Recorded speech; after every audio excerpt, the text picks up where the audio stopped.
Hey guys, so y'all know I've been preaching consistency, that I'm going to be more consistent.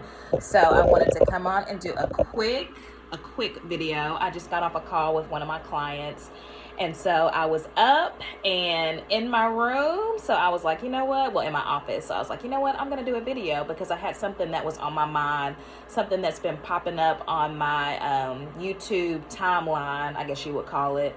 But it was talking about how they passed the RN exam, RD exam. Actually, both of them have been popping up. But I feel like I remember more about my RN exam or the NCLEX than I do the RD exam.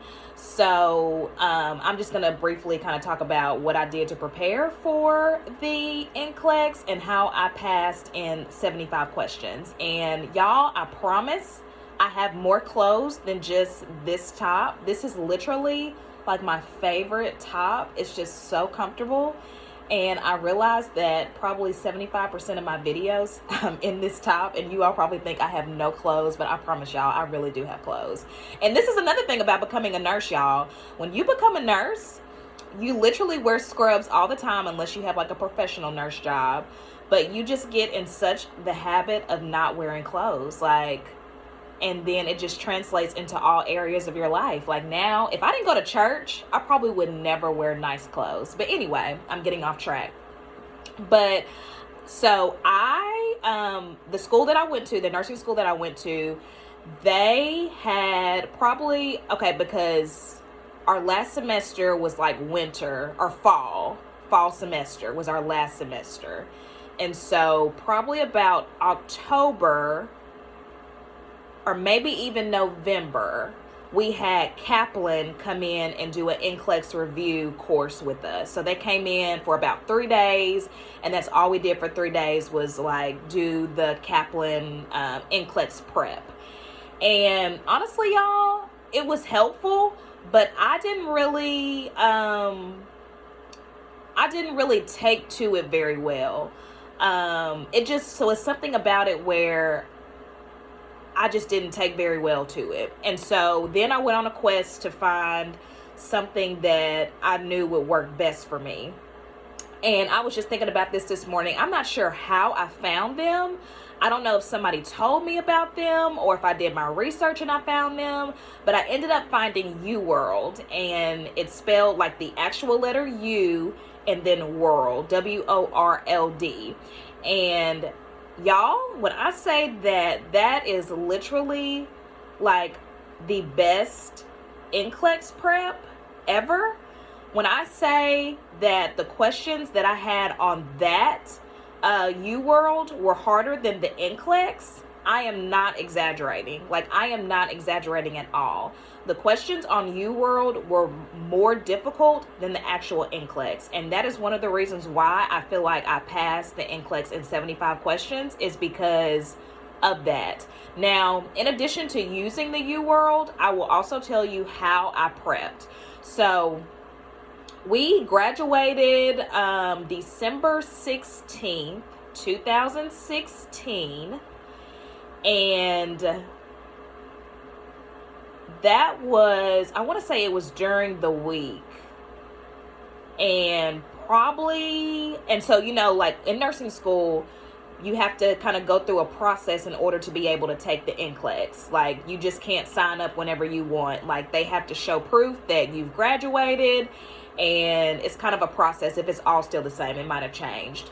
But anyway, so once I was able to sign up for the test, I purposely signed up to take the test. Like, I scheduled it initially for 3 weeks out after I graduated, 3 weeks. But then I kind of started panicking, and because I'm just a high anxious person that I'm really working on, I'm trying to do better with. But I just kind of started freaking out, and I just was like, oh my God, like 3 weeks. And I think I did this before we graduated. I think I did this before we graduated. Did I?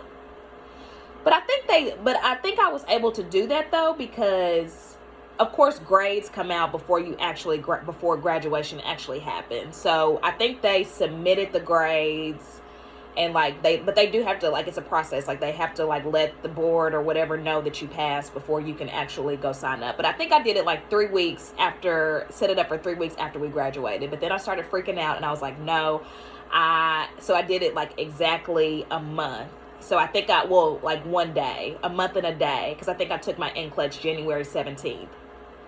And so y'all, I think we had like graduation. I can't remember what day it was. And then I think I gave myself like a day or two break.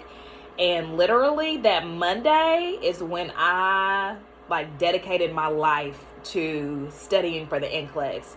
So I would wake up, and it wouldn't be like terribly early. Like I wouldn't wake up like how I do now, like at 4 or 5 a.m. But I would wake up pretty early, maybe about 8, because I had a job lined up, but I wasn't working. So my job, I could have started, and then if you had the option to go ahead and start working, because I had a job. And then if you are working and then you fail I think you like can be on like a provisional license or something. But if you work and then you fail the test, like I can't remember exactly what happens, but you'll still be able to work. But I think you'll have either a drop in your pay, and you might have to like work as a CNA. I can't really remember what happens, but something happens. But you're still able to work up for a certain time, even if you fail the exam. But I knew that I wanted to 100% focus on studying for the test. So I chose to wait until after I passed to officially start my job.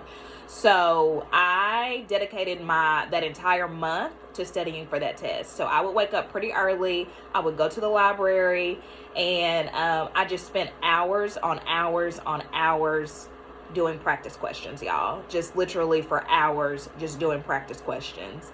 And I went to the library because I knew that if I stayed home, that I would get nothing done, that I would just be super unproductive, even though I lived at home at the time. And so I think when you live with people, sometimes that motivates you a little bit more than if you live at home by yourself.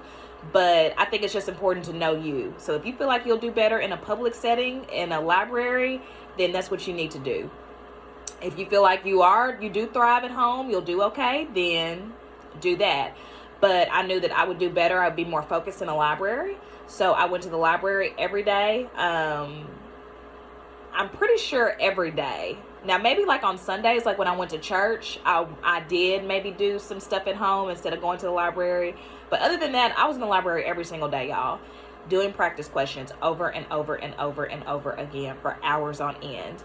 And I think maybe the closer I got to it, I'm trying to think, like I just was very obsessive about it. But I also knew, y'all, that this is really what I wanted to do. And I knew that I didn't have a lot of time to do it, to study and prepare. So that's why I just literally like put my all into it. Now, the day that I took my test, probably like a couple of days before, I didn't study as much. And a part of the reason I did that was because when I would miss a question, because I think I did, like I was like, but the closer I got and I was like missing questions, it got in my head. And I just was like, okay, I'm going to like just kind of take a step back the next couple days and maybe just do a few, not do like how on hours on end that I've done, just so I don't psych myself out. So, but up until then, I was at it. So my suggestion for you, which like I said, I use UWorld. I would definitely find though what you feel like will work best for you. And I think though, before you buy, like, or how it used to be, they would let you try it out, just to kind of see if it would be a good fit. But like I said, I found that UWorld was like the best fit for me. And so that would be my first recommendation, is to find a program that you feel like will work best for you. And then 2, I would go ahead and I would schedule your test no more than a month out. The longer you prolong it, y'all, the harder it's going to be to pass, to not only pass, but to just find the motivation to keep that same momentum with studying. Because that worked for me for a month, studying straight like that. but I wouldn't have been able to do that for 3 months. So, and studies show that the longer you wait to take the test, the less likely you are to pass. So go ahead and schedule your test. I would do it no more than a month after you graduate. And I am so blessed that I had a mother that like held me accountable with that, because she was all for me doing it 3 weeks out. But then when I would like tell her, I was like, I think I'm going to reschedule my test. And she was like, no, Maggie, like you need to just take it. Like you're going to do fine. Just take it. So just do it. Just schedule it for a month out, less if you feel confident, if you feel like that works best for you, and just do it. Do not move it. Just do it. 3, my recommendation would be, don't start working in the hospital. If you have a job already lined up, don't start working. Dedicate this month time to actually studying, and treat studying like a full-time job. It's only for a month, y'all. But or even less than that if you take it sooner than that. But you need to make studying your main job, because I guarantee when you get into the hospital and you're working those 12-hour shifts, the last thing you're going to want to do when you get home is study. So just hold off for a month. A month is not going to kill you, and just dedicate that time to studying. My 4th recommendation would be to don't get in your head too much, and that's going to be difficult. Because in nursing school, that's what their goal is to get in your head, to make you doubt yourself, to make you feel like you're not good enough. If you go to the right nursing school, that's how my nursing school was. You're never really good enough, you know. They always had some slick to say, like, they were very disrespectful. But that's fine, y'all, because that's going to prepare you for the profession. Because in the profession, they're even more disrespectful. So get out your head. Know that you're good enough. Know that for you to even make it to this point, you had to have done something right, and just stand on that. Just stand on that. Have confidence. Know that you're going to pass. And even if you go past 75 questions, y'all, it's okay. I promise you, it's okay. I've had classmates that went all the way to 265. I think that's what it is now. It may be less, but before COVID, I think things have changed, and they still passed, y'all. Just because you get more because I think that we bank on that. 75 questions, 75 questions, 75 questions. Well, let me tell you something. I got 75, and I still thought I passed. Still did not think I passed, because, 75, it can cut off at 75 if you do very poor. Because the test is made to help you pass. So even if you go past 75, y'all, it's not the end of the world. If you get to 265, it's not the end of the world. Like, that does not mean you failed. So just trust your ability. Know that you made it this far for a reason, and just trust yourself. And even if you do fail, it's okay. It's not the end of the world. There are good nurses that are registered nurses that did not pass the test the first time. But is it because you have to look at yourself too if you don't pass? Is it because I didn't adequately prepare? Or is it because I psyched myself out and made myself super nervous? Because that's what a lot of it is too, y'all. A lot of us don't adequately prepare. And just nursing school alone is not going to help you pass the NCLEX. So you have to put in the work. You have to prepare. You have to realize that it's just for a season where you have to do this type of preparation. And so those would be my tips for the NCLEX. Hope that helped. I'm really working hard to not do long videos, so I'm going to end here. But if you have any questions, of course, or any topics that you want me to talk about, just please let me know. I'm going to my next video is going to be on the RD exam. And honestly, it's pretty much the same mentality, y'all. But I'll do another video on that. So yeah, so have a good day. Thanks for watching.